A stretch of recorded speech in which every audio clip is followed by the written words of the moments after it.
আসসালামু আলাইকুম। আজ বুধবার 21 আগস্ট 2024। আমন্ত্রণ ফ্রেন্ডলি মোবাইল প্রবাসন বুলেটিনে। সাথে আছি আমি আফরোজা আদিবা। শুরুতে জানাবো শিরোনাম। দূতাবাস সংস্কারে নজর সরকারের, ওমানের রাষ্ট্রদূতকে সরিয়ে নেওয়ার গুঞ্জন। দেশের কয়েক জেলায় স্মরণকালের ভয়াবহ বন্যা, একজনের মৃত্যু।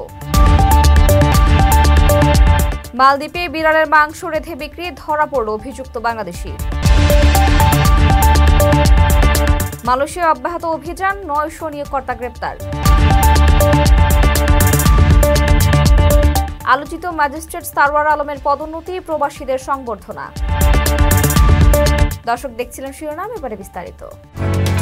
ওমানের সেরা রেট দিচ্ছে বাংলাদেশি প্রতিষ্ঠান গালফ এক্সচেঞ্জ।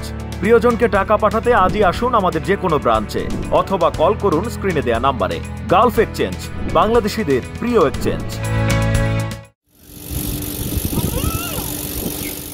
বিদেশের বাংলাদেশ দূতাবাসগুলো প্রবাসীদের আস্থায় জায়গা হওয়ার কথা থাকলেও নানা সময়ে এই দূতাবাসই প্রবাসীদের জন্য আতঙ্কের জায়গা হয়ে সামনে এসেছে।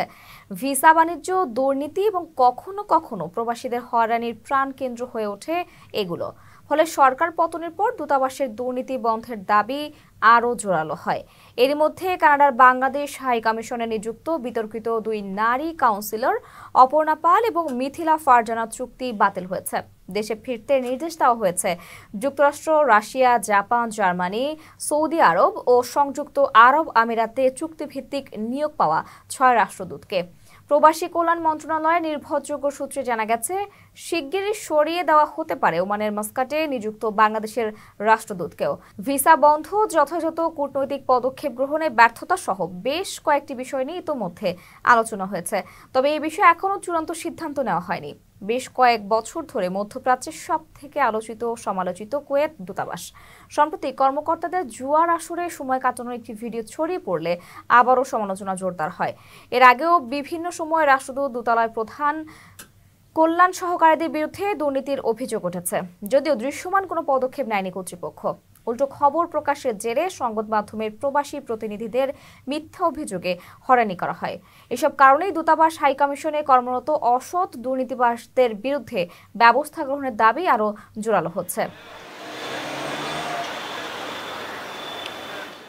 কারো কাছে স্বপ্ন পূরণ, কারো আনন্দের উপলক্ষ, আবার কারো জীবন পাল্টে দেওয়ার মুহূর্ত, কখনো জীবন বাঁচাতে সর্বোচ্চ গতিতে উড়ে চলা, কারো আবেগের শেষ মুহূর্ত, আপনজনের শেষ বিদায়ে সামিল হওয়া। এমন সব ইচ্ছে পূরণে সর্বনিম্ন ভাড়ায় দ্রুতগতির বাহন প্রবাসীর হেলিকপ্টার। আপনার প্রয়োজনে যোগাযোগ করুন আমাদের হটলাইনে।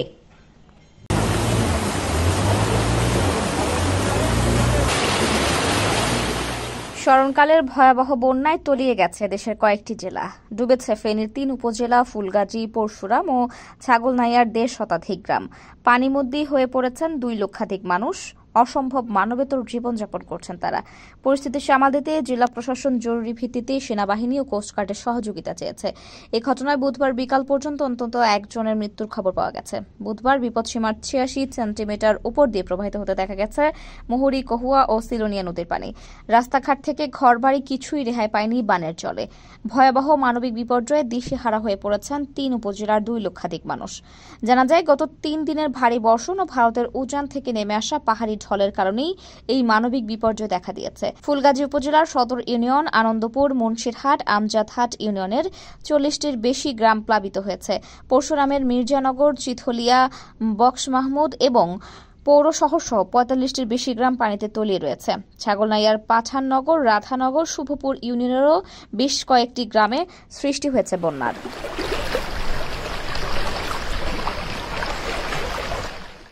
প্রবাসীদের বিনিয়োগের শতভাগ নির্ভরযোগ্য প্রতিষ্ঠান প্রবাসীর সিটি লিমিটেড। এখানে বিনিয়োগ করে হালাল মুনাফা অর্জন করুন। বিড়ালের মাংস রান্না করে বিক্রি করার অভিযোগে এক বাংলাদেশির বিরুদ্ধে গ্রেফতারি পরোয়ানা জারির পর তাকে আটক করেছে মালদ্বীপের ইমিগ্রেশন বিভাগ।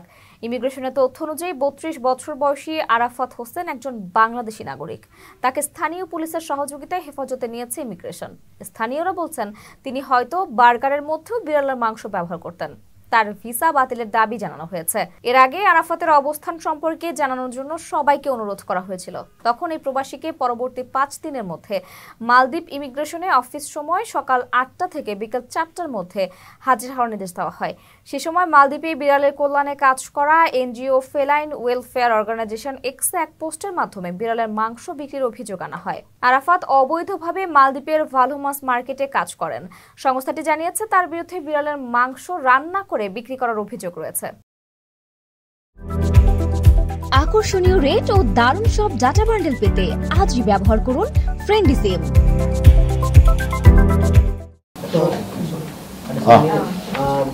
মালয়েশিয়ায় অবৈধ বিদেশি কর্মী নিয়োগ দেওয়ায় 900 জন নিয়োগকর্তাকে গ্রেফতার করেছে দেশটির অভিবাসন বিভাগ। চলতি বছরের 1 জানুয়ারি থেকে 16 আগস্ট পর্যন্ত 11,903টি অভিযান পরিচালনা করে তাদের গ্রেফতার করা হয়। মালয়েশিয়া ইমিগ্রেশনের মহাপরিচালক দাতুক রুসলিন জুসো বলেছেন, একজন মালয়েশিয়ান কোনোভাবেই অবৈধ বিদেশি কর্মী নিয়োগ করতে পারে না। তাদের উচিত বৈধ কর্মী নিয়োগ করা, কিন্তু তারা অবৈধ বিদেশি কর্মীদের নিয়োগ করে, এমনকি তাদের আশ্রয় দেয়। এজন্য অভিযান চালিয়ে 900 জন নিয়োগকর্তাকে গ্রেফতার করা হয়েছে।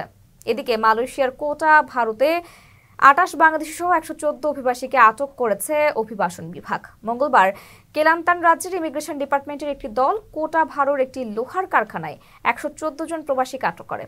আটককৃতদের মধ্যে চীনের 70, বাংলাদেশের 28, থাইল্যান্ড 1, পাকিস্তানের 2, মিয়ানমারের 11 এবং ইন্দোনেশিয়ার 2 নাগরিক রয়েছেন। জনসাধারণের অভিযোগ এবং গোয়েন্দা তথ্য পাওয়ার পরে এই অভিযান চালানো হয়। উপসচিব পদে পদোন্নতি হওয়ায় একসময়ের আলোচিত ম্যাজিস্ট্রেট সারওয়ার আলমকে ফুলেল শুভেচ্ছা জানিয়েছেন প্রবাসীরা। মঙ্গলবার তাকে এই বিশেষ সংবর্ধনা দেওয়া হয়। তিনি এতদিন প্রবাসী কল্যাণ মন্ত্রণালয়ের সিনিয়র সহকারী সচিব হিসেবে দায়িত্বে ছিলেন। পূর্বের ধারাবাহিকতায় কাজের মধ্য দিয়ে প্রবাসীদের কাছেও ভীষণ জনপ্রিয় হয়ে ওঠেন সারওয়ার আলম। তার পদোন্নতির খবরে তাই স্বভাবতই প্রবাসীরা শুভেচ্ছা জানাতে ছুটে আসেন। এদিন অন্যান্যদের মধ্যে ওমানের প্রবাসী ব্যবসায়ী ও ন্যাশনাল এগ্রিকালচারাল LLC-র director Mohammad Nazim Uddin, MMH group of কোম্পানির চেয়ারম্যান দুবাই প্রবাসী মোহাম্মদ মোজাম্মেল হোসেন CIP এবং ইন্ডিগো কর্পোরেশনের চেয়ারম্যান মোহাম্মদ ফারুক আহমেদ উপস্থিত ছিলেন। সাক্ষাৎকালে দুর্নীতি ও অন্যায়ের বিরুদ্ধে সারওয়ার আলমের সাহসী অবস্থানের ভূয়সী প্রশংসা করা হয়। এছাড়া প্রবাসীদের কল্যাণে বিরামহীন কাজ করে যাওয়ায় তাকে আন্তরিক ধন্যবাদ জানান প্রবাসীরা। দর্শক দেখছিলেন ফ্রেন্ডলি মোবাইল প্রবাস টাইম বুলেটিন। শেষ করার আগে শিরোনামগুলো জানিয়ে দিচ্ছি আরো একবার। দূতাবাস সংস্কারে নজর সরকারের, ওমানের রাষ্ট্রদূতকে সরিয়ে নেওয়ার গুঞ্জন। দেশের কয়েক জেলায় স্মরণকালের ভয়াবহ বন্যা, 1 জনের মৃত্যু। মালদ্বীপে বিড়ালের মাংস রেঁধে বিক্রি, ধরা পড়ল অভিযুক্ত বাংলাদেশি। মালয়েশিয়ায় অব্যাহত অভিযান, 900 নিয়োগকর্তা গ্রেপ্তার। আলোচিত ম্যাজিস্ট্রেট সারওয়ার আলমের পদোন্নতি, প্রবাসীদের সংবর্ধনা। এই ছিল ফ্রেন্ডলি মোবাইল প্রবাস টাইম বুলেটিনের আজকের আয়োজনে। প্রবাসের সর্বশেষ সংবাদ পেতে ভিজিট করুন www.probastime.net। সাবস্ক্রাইব করুন আমাদের ইউটিউব চ্যানেল এবং চোখ রাখুন ফেসবুক পেজে। পরবর্তী বুলেটিন দেখার আমন্ত্রণ জানিয়ে আজকের মতো বিদায় নিচ্ছি আমি আফরোজা দিবা। সেই পর্যন্ত সবাই ভালো থাকবেন এবং নিরাপদে থাকবেন। আল্লাহ হাফেজ।